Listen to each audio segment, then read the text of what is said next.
16 সালে ভোটার হয়েছি, এ পর্যন্ত ভোট দিতে পারি নাই। কখনো জাতীয় নির্বাচনে আমি ভোট দিই নাই। 18 সালে নির্বাচন হয়েছে, তখনকাও ভোট দিতে পারি নাই। 24-এর নির্বাচন হয়েছে, তখনকাও ভোট দিতে পারি নাই। দীর্ঘ সাধারণ মানুষ হিসেবে যে আমাদের সামনে যে সুষ্ঠু নির্বাচন হলে আশা করি ওই নির্বাচনে ভোট দেওয়ার আমাদের প্রথম ভোট হিসাবে দিতে চাই ন্যায়ের প্রতীক হিসাবে।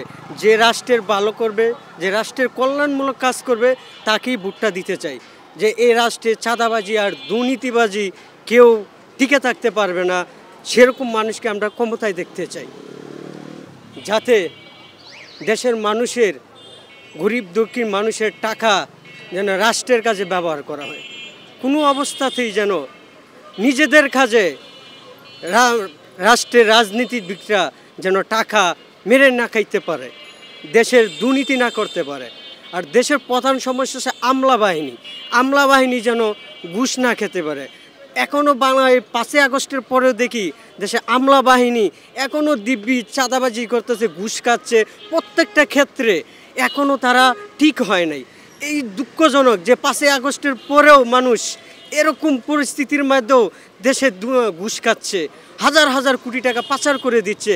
এই যদি বাংলাদেশ আমরা নিজেদের তরুণ প্রজন্ম যদি হাল না ধরতো, তাহলে দেশের অবস্থা কোথায় যাবে? আবার দেশের আমলা বাহিনী যদি দায়িত্বশীল না হয়, সেক্ষেত্রে আমরা সাধারণ মানুষ কোথায় যাব? একটা পর্যায়ে তো আমরা এই রাষ্ট্রে বেঁচে থাকতে পারবো না। দ্রব্যমূল্যের এমনি যে ঊর্ধ্বগতি, আমাদের জীবনমান চলাটা খুবই কষ্টকর হয়ে যাচ্ছে। একটা সংস্কারের মাধ্যমে নির্বাচন হলে সুষ্ঠু নির্বাচন আশা করা যায়।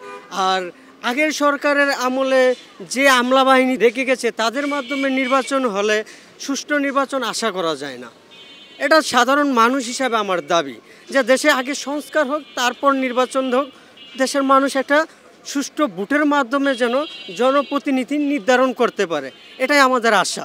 নতুন প্রজন্ম আমি ভোট দিতে পারি নাই। বিগত 18 সালে ভোট দিতে পারি না, আমি 16 সালে ভোটার হয়েছি, 24-এ ভোট দিতে পারি নাই। রাষ্ট্রের নাগরিক হিসাবে আমি একটা ভোট দিতে পারবো, আমি আমার অধিকার প্রয়োগ করতে পারবো, এটা আমার গর্বের। আমার রাষ্ট্রের কাছে এটা আমার মৌলিক অধিকার, এটা আমার অধিকার। আমি রাষ্ট্রের কাছ থেকে এটা চাই, আর আমি চাই সুষ্ঠু নির্বাচন হোক। খবরের কাগজ, নিখাদ, নির্ভীক, নিরপেক্ষ।